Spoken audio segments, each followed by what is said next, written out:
Welcome back again. Welcome back to Sportside. Today I'm going to be showing you 5 ways to improve your squats so that you can be that much better. And it doesn't really matter in this video whether you're an athlete, whether you're somebody that sits at a desk all day, weekend warrior, whatever you're working on. This is ways that I've learned through my experience and through training that will improve your squats. It will make you that much better, and it'll be healthier for your hips, knees, and ankles. And this is very, very important. So we're going to go into the gym. I'm going to show you some of the stretches that I do so that I really improve my squats as I'm going through. And we're going to tackle different things like knee valgus, where your knees cave in, different things like tight hips, tight hip flexors. And so we're just going to go through all those and just show you 5 ways to improve your squats so that you can do better. And I'll also throw in a little bonus to make your squat that much better. All right, y'all ready? Let's go. Check me out.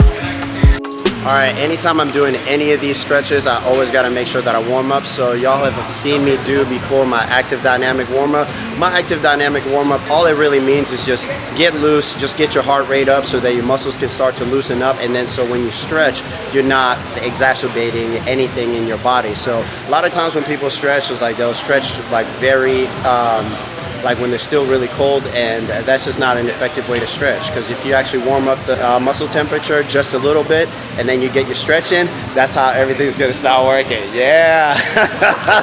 That's how you loosen it up, baby. All right, so basically this is gonna be me going through my active dynamic warm up. I'm gonna jog just back and forth a little bit, and then we're gonna get into these squat stretches, all right?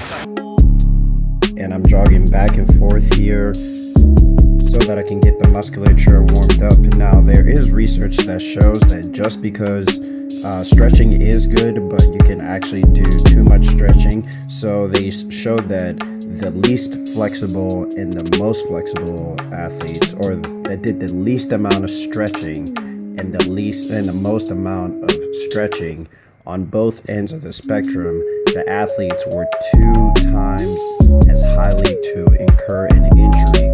Just because if you stretch too much, then your body is extended, and therefore your body is able to actually push further, and then that's when you're likely to end up in an injury. Now that we just actually finished the active dynamic warm-up, usually it's longer when I do my workouts, but this is all about you guys trying to make sure that you see how I stretch to just make sure that my squats are even better. So the first thing we're gonna do is we're gonna do the couch stretch. A lot of people have done the couch stretch, and we're gonna go up over there, up against that wall, and get it started. Let's go.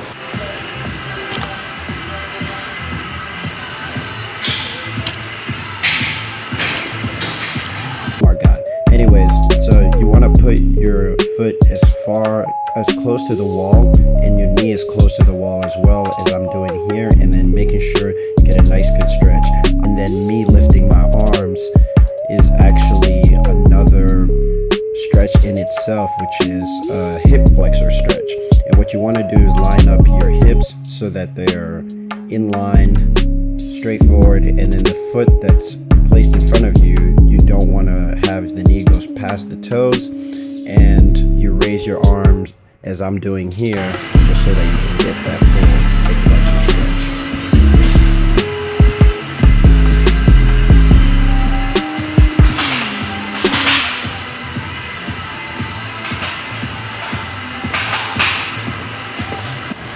All right, so now you're probably wondering to yourself, why is it important to make sure that you do these stretches so that your squat can actually be better? The reason why it's important to squat is that a lot of times people that are sitting down, they always get tight hips, and people that are working out a lot, especially doing squats and deadlifts, will start to get tight hips, and this can lead to further injuries, and we don't want to have any injuries. In fact, the reason why it's important to squat is actually even more fundamental than that. I think I saw a public service announcement that was really showing how all that works, and it's right here. Sitting at this angle can cause hemorrhoids, bloating, constipation, and a buttload of other crap. But what happens when you go from a sit to a squat? Voila! This muscle relaxes and that kink goes away faster than Pegasus laying sweet sherbet dookie. That's because our bodies were made to poop in a squat, and now there's a product that lets you squat in your own home. Introducing the Squatty Potty.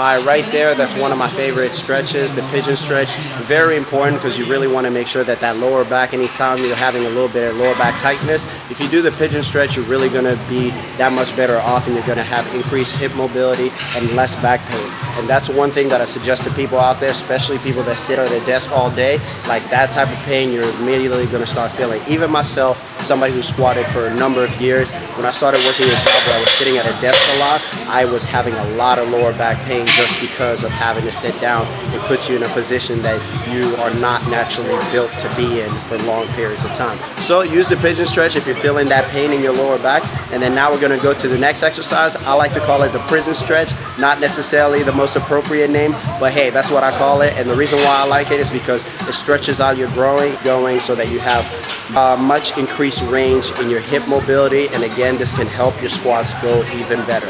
All right, let's go. Here I'm doing the frog stretch, and what you want to do with the frog stretch, you want to pretend as though you're straddling something, and then you push your hips back, and in this way you're pushing your butt back and down, and so that way you're actually getting the full growing stretch. This is very important, and what you want to do is point your toes out, and then you don't want to bring your shins in. You actually want them parallel or a little bit wider. Now the next thing, all right, so now that we got that stretch done, and I'll explain pretty much the reason why that stretch is really important. The reason why that stretch is really important is that anytime you find yourself at the bottom depth of a squat and you have to push yourself through, it's like a lot of times, especially if you've done a heavy squat day, you've done a full barbell squat where you go past 90 degree level and you go below parallel. A lot of times you'll start to feel it in your groin area the next day if you're really tight. That's because everything in your quads, everything in your adductors adductors has actually had to work. So the inner side of your thigh is actually going to be really sore. So that stretch is really good so that those parts are very loose so that you're able to open up your hips even more. Now, speaking of opening up the hips, a lot of things, especially if you're looking at the NFL, you can look at certain athletes that have knee issues. A lot of times it's caused by the hips. And one particular athlete that I can think of is RG3. He was going through his NFL combine. He did the vertical jump. And when he did the vertical jump, the way that he started out, you could tell he did a thing that we call knee valgus, is when your knees cave in. So that was not good for his knees. So the way that actually works is that if your hips are really tight and you're not able to rotate your knees out so that you avoid that knee valgus, you're gonna start having a lot more knee issues. So how we correct this is actually through a quick stretch that I like to do, basically where I wrap the band around my knees and then I keep trying to pull my knees apart so that I strengthen my hip abductors as well. So this is like a very important stretch, and especially for athletes, and if you're trying to work on your vertical and different stuff like that, you got to make sure that your hip mobility is even better so that you can drive much more force and go way up higher. All right, so now I'm just going to show you real quick one of the ways that you can do it, and then we'll continue on how we can make the squat much more improved through these stretches. All right, let's go.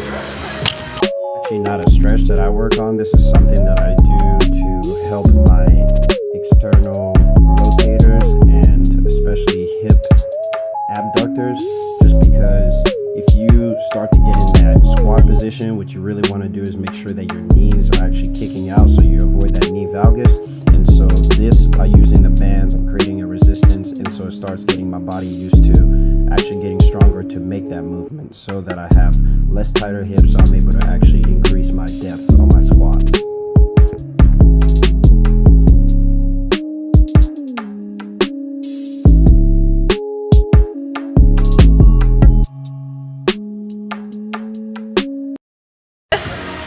All right, so the more that you actually do those, you're gonna start feeling it in the sides of your hips, and everything's gonna start getting sore. That's one of the ways that you're starting to know that you're combating the knee valgus that you're naturally gonna have if you're somebody like RG3, where your knees cave in when you're about to exude the most amount of force to go straight up. So you really wanna make sure that you're working on that, because this is gonna improve your squats, and it's gonna make it to where you have healthier knees as you're squatting, because that's one of the common things that scares people when they're doing squats, is they're afraid that they're gonna hurt their knees, or they feel like that they have bad knees, but it's really because they're not stretching properly their hips so that it can have better performance, okay? All right, so now we're gonna go to the final thing, which is absolutely one of my favorites, is infant squats. Infant squats are very helpful in terms of making sure that you can have, they call it propitiation, so you can start already visioning exactly what you're gonna do in your workout or what you're gonna do when you do your squats. So I'm gonna show you two variations of it.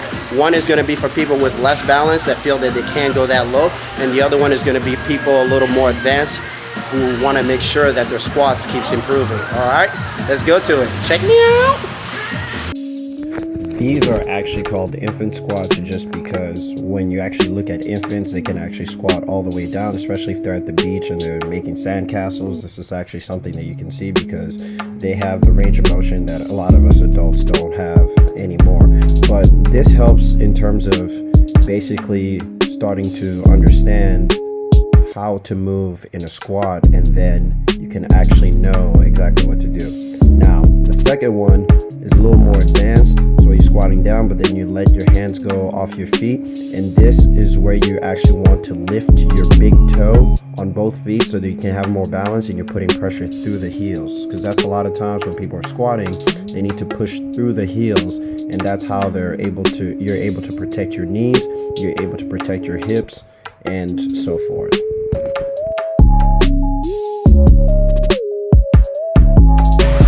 Alright, so those two variations are very important. So the first one that I did was for people that feel like they're off balance. So what you want to make sure is that you get comfortable with putting your hands, touching your feet, and then the next step is actually bringing your elbows inside your knees so that you can actually squat. So this is like battling that previous thing we're talking about, knee valgus, opening up the hips, kicking your knees out so that you can make sure that you protect those knees. Alright, so the second part actually, the second variation that I ended up showing is for people that are a little bit more advanced. This is actually where you start bringing your arms up and then you bring your hips forward. This just gets you used to leaving that hole in the squat form.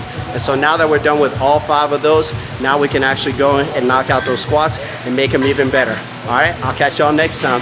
Check me out. I'm about my business, killing all these rappers, you would swear I had a hit list. Everyone who doubted me is asking for forgiveness. If you ain't been a part of it, at least you got to witness. Bitches, it may not mean nothing to y'all, understand nothing was done for me, so I don't plan on stopping at all. I want this shit forever, mine, ever mine, ever mine.